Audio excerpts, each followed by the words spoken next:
ассалому алайкум бинандагони азиз. шабакаи осиёи марказӣ барномаи иттилоотиашро оғоз менамояд. Бо шумо дар студия ман Малвина Манзарова ҳастам. Инак мутаваҷҷеҳ бошед ба ҷолибтарин хабарҳои рӯз. Дафтари маркази ҳинитро бастанд. боздошт ва мусодираи 14 кило маводи мухаддир дар Бадахшон. вақти он расид ки ҳукуматдорон аз мошинҳои давлатӣ бояд даст кашанд. дар марз бо Тоҷикистон гурӯҳи ҷадиде бо номи Командаҳои исломӣ оғози фаъолият намуд. зани 33 сола дар роҳи Данғара аз садамаи нақлиётӣ ба ҳалокат расид.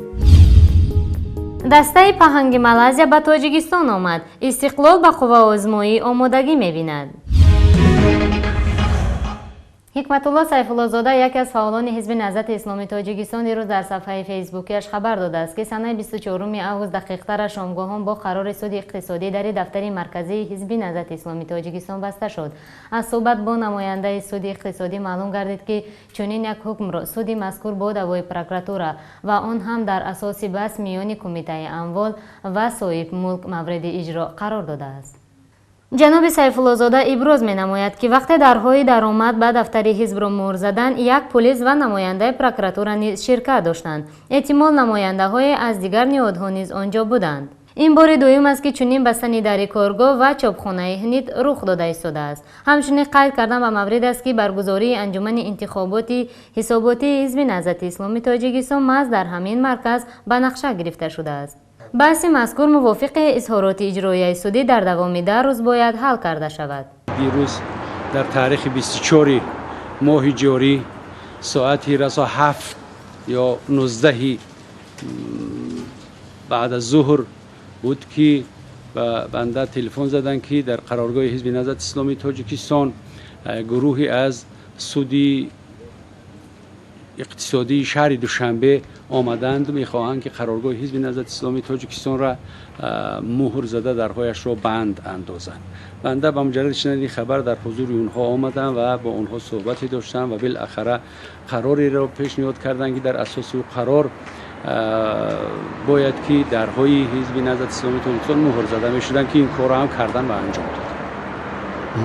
пас тақдири аъзоёни ҳизби Наҳзати Исломии Тоҷикистон чӣ мешавад? аслан бояд бигӯем, ки ин кореро ки анҷом дода шуд, ин ба фаъолияти ҳизб рабте надорад ва танҳо дар инҷа мушкил ҳаст байни он соҳиб ёки молики аслии бино ва молики аввалияи бино, ки гӯё молики аввалияи бино даъво дорад, ки дар харид ва фурӯши ин бино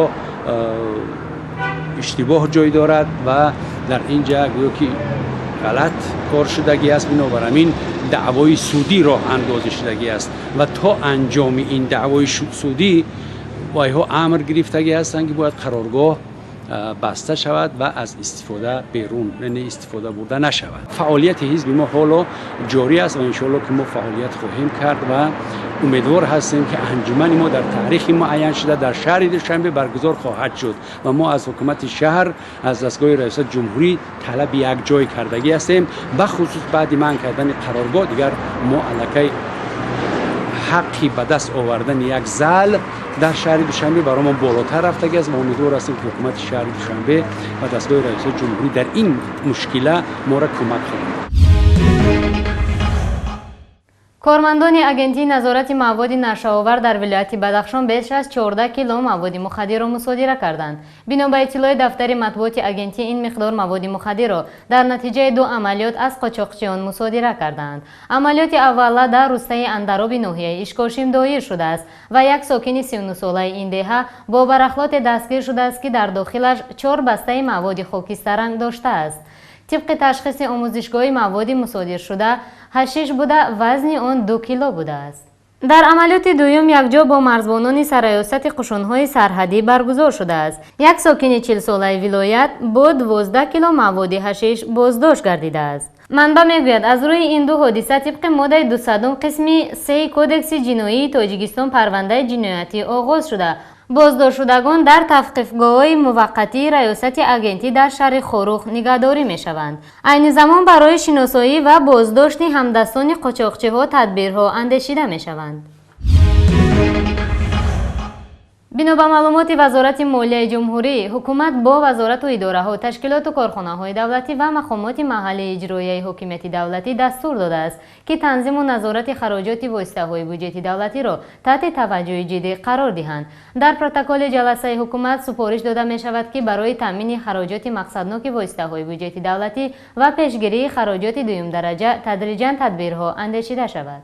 ҳукумат аз ҷумла истифодаи автомашинаҳои хизматиро ҳам бо хароҷоти дуюмдараҷа мансуб медонад. Вазорату идораҳо, ташкилоту корхонаҳои давлатӣ ва мақомоти маҳаллии иҷроияи ҳокимияти давлатӣ ӯҳдадор шуданд, ки аз натиҷаи иҷрои ин дастурҳо гузориш диҳанд.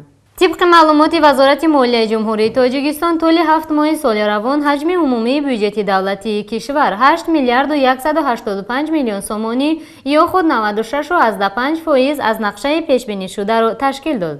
бо истилоҳи дигар, дар ин давра ба бюҷет тақрибан 300 миллион сомонӣ камтар аз нақша маблағ ворид шуд. дар ҳамин ҳол ҳаҷми хароҷоти бюҷети давлатӣ дар нимсолаи аввали соли ҷорӣ 6 миллиарду 164 миллион сомониро ташкил дода, дар муқоиса бо ҳамин давраи соли гузашта 665 миллион сомонӣ ё худ бо андозаи 12.1% афзудааст.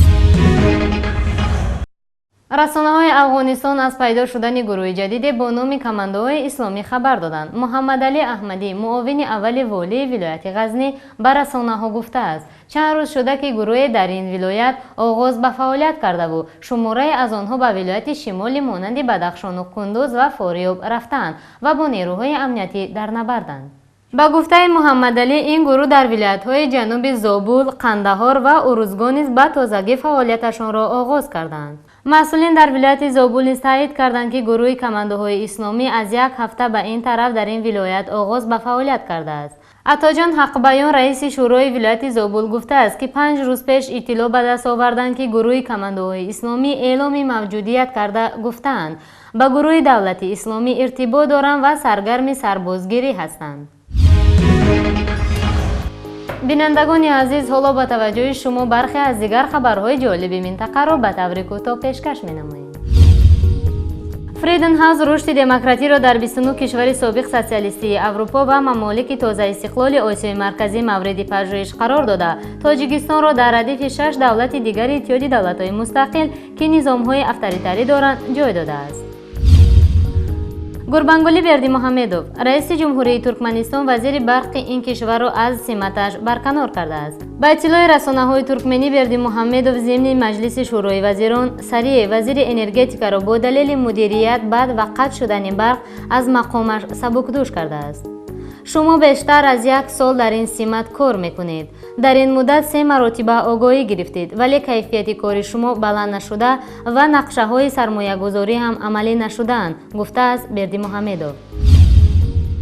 як марзбони қирғиз дар марз ба Тоҷикистон гум шудааст. дафтари матбуоти хадамоти давлатии марзбонии Қирғизистон гуфт, ин марзбон, ки дар тирамоҳи соли 2014 ба хидмат даъват шуда буд, бино ба маълумоти аввалия дар застави Қарамиқ раҳгум задааст.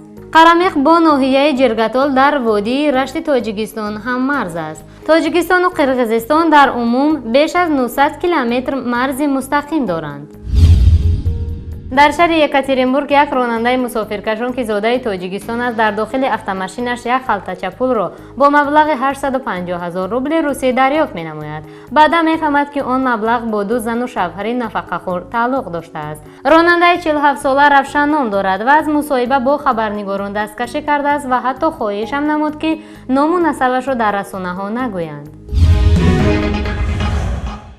рӯзи 23 август соати 15:40 дар ҳудуди рӯстаи Шаҳбури ноҳияи Данғара дар пайи як садамаи нақлиётӣ дар ҷануби Тоҷикистон як зани 33 сола ба ҳалокат расидааст.